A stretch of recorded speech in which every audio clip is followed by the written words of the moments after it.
and welcome to Joseph's Model Railway and Toy Room.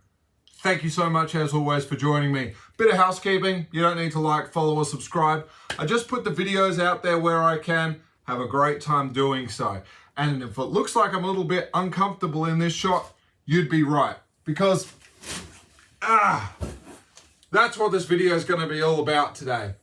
We're going to talk a bit about organisation. We've got a massive problem we need to deal with.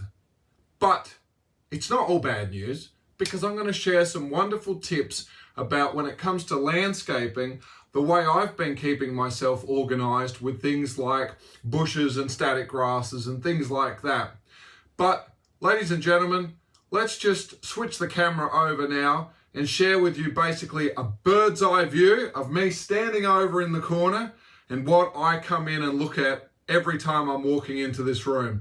And we need to get something sorted out about it, because this one little problem in the room is the only reason you haven't seen a train going around the track. We don't need all the points to be wired up. We don't need the landscaping finished. We don't need none of that. The track got linked up at the end of last year at Christmas time. So there's no reason we can't just clip some wires on and run a train around. But there is. Well, here I am in the corner, which to be fair looks pretty tidy. We can see the floor. That's always a pass in my book. Let's just swing the camera up now. Alright, I've got some materials there. That's starting to look a bit depressing. Okay. Oh dear. Oh, you ready to break your heart now? Good Lord.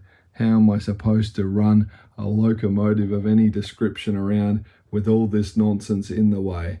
It's time we're going to have to start cleaning the board, because for the next series of videos, I've got to be talking to you about the Woodland Scenics lighting, so we need to clean this section up so we can get that happening next. Let's start getting our tools put away. We've got our wiring we need to commence, and identification tags we'll talk about shortly. We've got to start combining all of our materials and things we've been doing. And is it really all that bad? Yes, it is. We are not just talking about a few bits and pieces laying down on the bench. We're talking about quite a collection of things that, while there's organisation for me, this is not a good way to carry on at all. And of course, the next section we need to start doing is right here. And as a result, we're going to have to start clearing and getting some organisation on materials so we can carry on and get down to our magnificent track. In the meantime though, let's have a talk about some organisation. So now, let's talk about the first part of organising and optimising the build of my particular layout, and what I find a very useful idea. Let's just have a look at the Woodland Scenics range of materials here. Now, first of all, when you purchase things in the canister, you're going to save money as opposed to purchasing them in a small bag. And if you're on a smaller layout, you're better to buy a few smaller bags to get a variety of colour than you are to save money and just buy your bushes in one colour but in a big thing.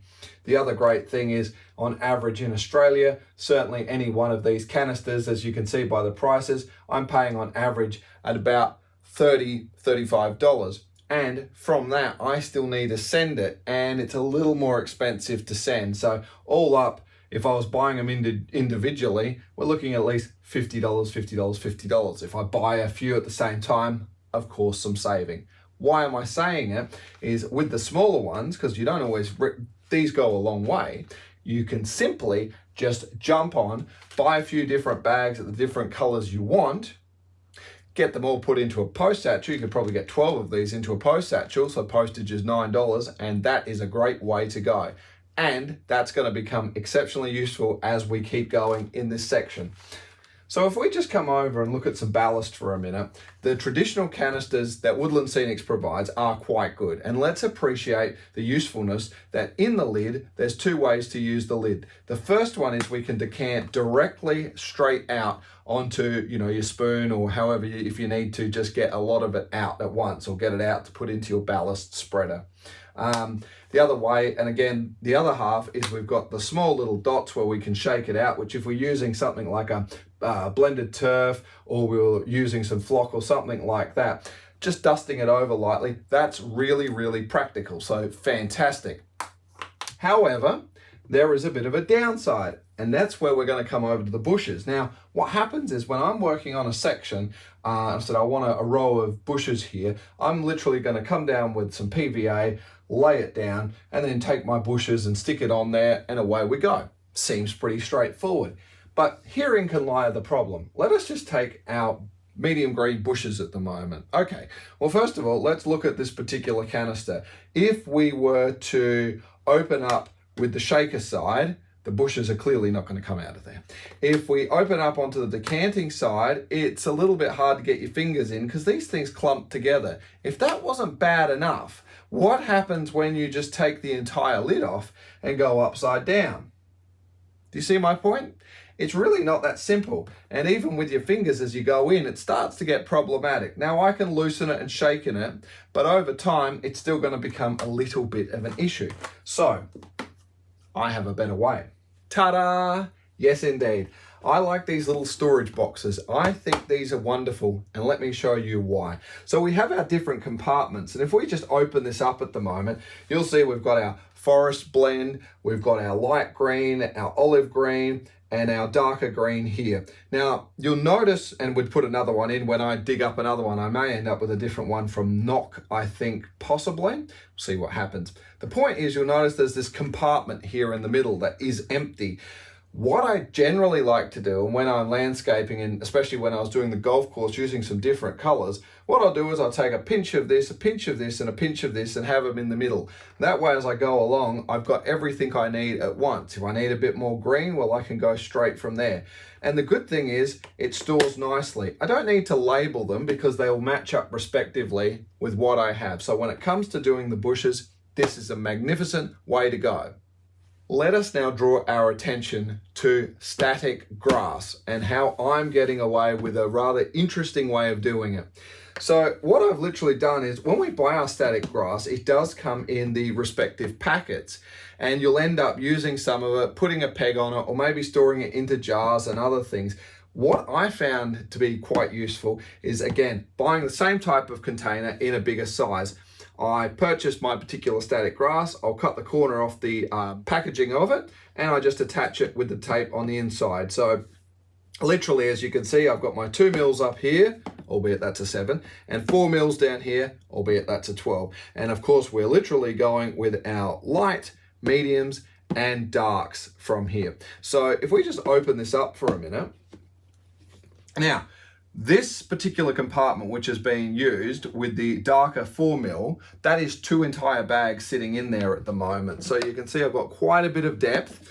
The good thing is when I'm loading the hopper up, if I'm just using the one color, I put it in, sprinkle it on, I can recycle, put it back in.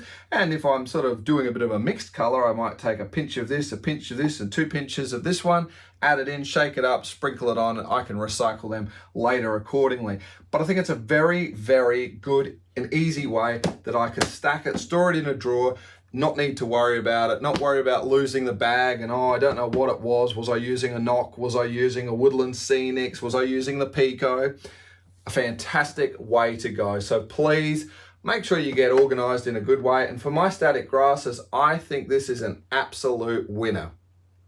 But it's not all good news. Let us move on to another box now. Now, as you can see, 2.5 mil static grass here from Nock, a bit of flocking the particular flowers, and I've put them in separate jars, a little bit of hedges. We've obviously got some other static grass. We've got our straw, and this is from ground up scenery. And then we've got the polyfiber fill with a bit of field grass accordingly.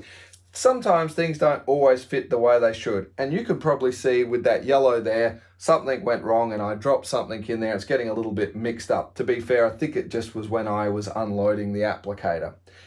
It's not all doom and gloom that's going to turn you off so far. It's all looking pretty organized. But wait, there's more. And here's where this idea can fall down slightly, depending on what you're storing in it. Let's have a look what we've got here. We've got a bit of fine buff ballast here.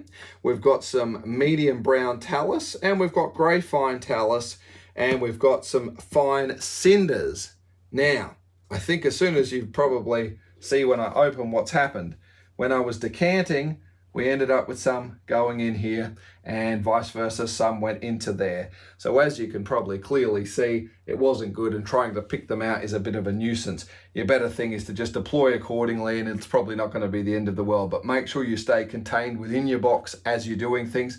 Don't just pinch and drag over, or you're going to have a problem. So that's one way to look at it as well. Got a few ornamentals. Obviously I've got the mixed knock lichen up here, and a few other things that we'll still be putting in these boxes. But this is pretty much it. You can pick up these boxes, I believe, for about, I can't recall now, $6 to $8. It's not a lot. They stack nicely. I can stick them in my drawers, so when it comes back to future maintenance on the layout, I've just got the key things I need, and if I need to reorder something, it's nice and organized. Of course, you can buy these in different sizes, and you can configure the boxes as you like. Here's another one at the moment. If you're wondering what the deal is with the Australian flags, these are the flags I use when I'm locating trees in key places, and they get marked and put in, so I can make the appropriate ground cover underneath. The spare tips for my Woodland Scenics pens for the rusty rail and steel rail and the wooden sleeper ties. Obviously I keep some of my pastels in here, some of the pegs when we've got to hold something together with the model, although I do more with the alligator clips, and a few cotton buds or Q-tips just for when we need to apply something and with the paint and that. So again, a few of these boxes for a few dollars, and you're keeping your key things organized and ready to go in a durable housing, so you don't have to worry about it, particularly as I was making mention with the static grass, and if you're holding some ballasts and powders like that, which I do with some of my weathering powders, it's a nice secure way to keep them. You can stack them, and you can easily find and locate things. Girls and boys, ladies and gentlemen, thank you as always for joining me for a little snapshot into how I'm organizing. Unfortunately, the rest of the room may not reflect the organization that is going on in my head, and we're going to start to clear some things out and get a locomotive running shortly, because why wouldn't we? We are waiting on signal gantries, of course. There's no reason I can't temporarily push points into a locked position, and we'll get a train running around, just making sure electrically and mechanically that the track will flow accordingly. But we've got to start getting things off. Things are going to start finding homes accordingly, particularly with things like water tints and things like that. For the most part, I probably will never be using this ever again. The key water scenes have what they need and are getting done, but we still need to hang on to them in the future if required. The great thing about these videos is it provides a bit of a visual documentation. So in 10 years time, providing YouTube may still exist, I can go back and say, how on earth did I construct or do this section of the project? So we can go back, have a look at what the materials I used, and perish the thought if I've managed to piff them out or ran out of storage for them, or in this case, a particular product may have dried up, or like a paint has just gone bad. At least I've got what I need to go back and correct it, or change and start again, who knows. Thanks again as always, we'll see you in the next one. Toodles!